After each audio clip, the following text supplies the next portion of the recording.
ملتان میں سیلابی صورتحال برقرار، شیر شاہ بند توڑے جانے کے پیش نظر عوام کی نقل مکانی رپورٹ کے مطابق دریا چناب میں پانی کی سطح میں اضافہ ہو رہا ہے۔ دریا چناب میں ہیڈ تریمو سے نکلنے والے 5,43,000 کیوسک پانی ملتان کی حدود میں داخل ہو گیا، جبکہ ہیڈ محمد والا کے مقام پر پانی کی سطح مسلسل بلند ہونے لگی۔ محکمہ انہار کے 413.40 کراس کر گئی۔ پانی کے بہاؤ کو کم کرنے کے لیے شیر شاہ بند کو دھماکے سے اڑا کر برج کیا جائے گا۔ شیر شاہ بند برج ہونے سے 20 سے زائد مزاجات متاثر ہوں گے۔ ایم این اے عبدالقادر گیلانی اور ایم این اے علی قاسم گیلانی نے لوگوں سے گھر خالی کرنے کی اپیل کی ہے۔ اس کے بعد رات گئے سے لوگوں کے شیر شاہ کے قریب بستیوں سے نقل مکانی جاری ہے۔ حکام شہری علاقوں کو ڈوبنے سے بچانے کے لیے شیر شاہ بند میں شگاف ڈالنے کی تیاری کر رہے ہیں۔ اگلے 48 گھنٹوں میں آبی ریلا ملتان کی طرف بڑھے گا، جس سے شہر کے لیے صورتحال نہایت سنگین ہو جائے گی، جو پہلے ہی سیلاب کے خطرے سے دوچار ہے۔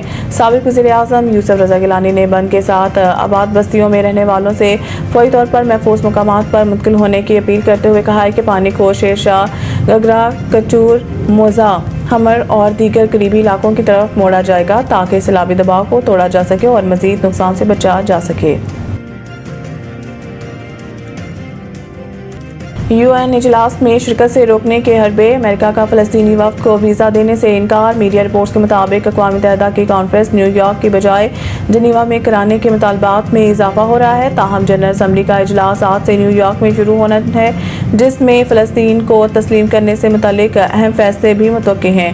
جنرل اسمبلی میں اعلیٰ سطح کے مباحثے 23 سے 27 ستمبر تک ہوں گے اور یو این جنرل اسمبلی کا اجلاس 29 ستمبر کو ختم ہوگا۔ میڈیا رپورٹ میں بتایا گیا ہے کہ ٹرمپ انتظامیہ نے فلسطینی صدر اور وفد کو ویزے دینے سے انکار کر دیا۔ 1988 میں بھی امریکہ نے پی ایل او کے سربراہ یاسر عرفات کو نیو یارک آنے سے روک دیا تھا، اور تاریخ میں یہ پہلا موقع ہے کہ پورے فلسطینی وفد ہی کو امریکہ آنے سے روک دیا گیا ہے۔ اس کا مقصد اوسلو معاہدے کے بعد فلسطینی تاریخ کے ایک اہم ترین ایونٹ میں شرکت کو روکنا ہے۔ میڈیا رپورٹس میں کہا گیا ہے کہ دو ریاستی حل سے متعلق جنرل اسمبلی کے ایک روزہ کانفرنس 22 ستمبر کو نیو یارک میں ہونا ہے۔ سعودی عرب اور فرانس کی زیر قیادت فرانس میں فلسطینی صدر کو شرکت کرنا تھی، جبکہ سیشن میں برطانیہ، فرانس، آسٹریلیا، کینیڈا اور دیگر ممالک کی جانب سے فلسطین کو تسلیم کیے جانے کا امکان ہے۔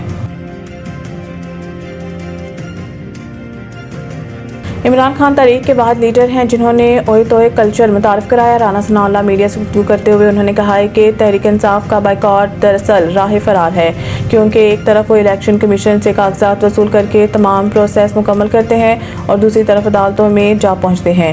رانا ثناء اللہ نے کہا ہے کہ بانی پی ٹی آئی کو اپنے ہی ممبران پر اعتماد نہیں، ان کے کئی اراکین ووٹ کاسٹ کرنا چاہتے تھے مگر میں نے منع کیا کہ اپنی ہی جماعت کو ووٹ دیں۔ ان کا کہنا تھا کہ ملک کو جب بیرونی خطرات لاحق تھے تو بانی پی ٹی آئی سننے کو تیار نہیں تھے۔ انہوں نے کہا ہے کہ مارکہ حق کی کامیابی سیاسی اور عسکری قیادت کے اتفاق رائے سے ممکن ہوئی، جو پاکستان کی تاریخ میں پہلی بار نظر آئی۔ انہوں نے مزید کہا ہے کہ وزیر اعظم شہباز شریف نے میثاق استحکام پاکستان کا پیغام دے کر قومی یکجہتی کو فروغ دیا، لیکن بانی پی ٹی آئی اور ان کے حامی انتشار، فتنہ اور انارکی کے خواہاں ہیں اور ان کا رویہ کسی طور بھی سیاسی نہیں۔ خیبر پختونخوا اور بلوچستان میں دہشت گردی کی کارروائیوں کے پیچھے بھی وہی عناصر ہیں جو پاکستان کو کمزور دیکھنا چاہتے ہیں۔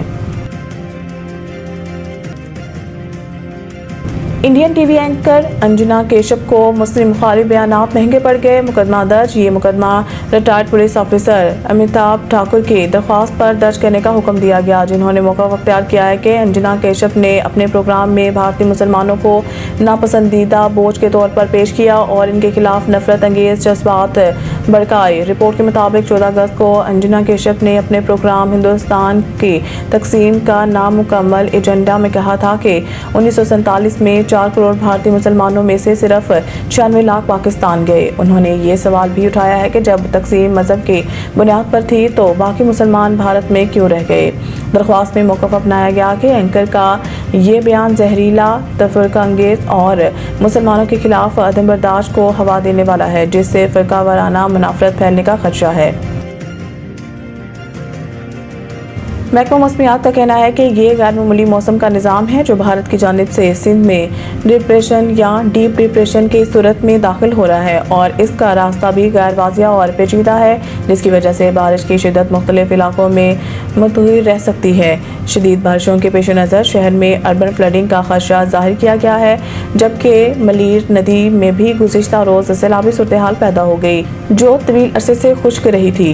موسمی صورتحال کے باعث جناح سندھ میڈیکل یونیورسٹی نے آج ہونے والے تمام امتحانات ملتوی کر دیے۔ یونیورسٹی انتظامیہ نے ورک فرام ہوم پالیسی نافذ کرتے ہوئے اعلان کیا ہے کہ تمام کلاسز آن لائن لی جائیں گی۔ وائس چانسلر کے مطابق طلباء اور اسٹاف کی جان مال کے تحفظ کو مد نظر رکھتے ہوئے یہ فیصلہ کیا گیا ہے۔ ایک ٹرافی 8 دعوے دار کس کا چلے گا وار؟ ایشیا کپ کا آغاز منگل کو ہو رہا ہے۔ کپتانوں کی میڈیا کانفرنس اور ٹرافی کے ساتھ فوٹو سیشن صبح 11:30 بجے دبئی انٹرنیشنل اسٹیڈیم میں ہوگا۔ اسی روز ابوظہبی کے شیخ زاید اسٹیڈیم میں افغانستان اور ہانگ کانگ کے درمیان پہلا میچ کھیلا جائے گا۔ ٹورنامنٹ میں سب کی نظریں پاکستان اور بھارت کے مقابلے پر جمی ہوئی ہیں۔ دونوں ٹیموں کے گزشتہ برس T20 ورلڈ کپ 2024 کے بعد پہلی بار آمنے سامنے آئیں گی۔ بھارت اپنی مہم کا آغاز 10 ستمبر کو دبئی میں متحدہ عرب امارات کے خلاف کرے گا۔ گرین شرٹس کا ابتدائی مقابلہ عمان کے خلاف 12 ستمبر کو شیڈول ہے۔ ایشیا کپ کا سب سے بڑا معرکہ 14 ستمبر کو پاکستان اور بھارت کے درمیان دبئی کرکٹ اسٹیڈیم میں ہوگا۔ ادھر پاکستان کرکٹ ٹیم کے غیر ملکی head coach Mike Hesson triangular series کی طرح ایشیا کپ میں بھی پلیئر سے بہترین کارکردگی کے لیے پرامید ہیں۔ انہوں نے کہا ہے کہ کسی بھی ٹیم کو آسان نہیں سمجھا جا سکتا۔ ہماری پہلی ترجیح سپر 4 میں کوالیفائی کرنا ہے۔ بعد ازاں بہترین پرفارمنس سے مزید آگے بڑھنے کی کوشش ہوگی۔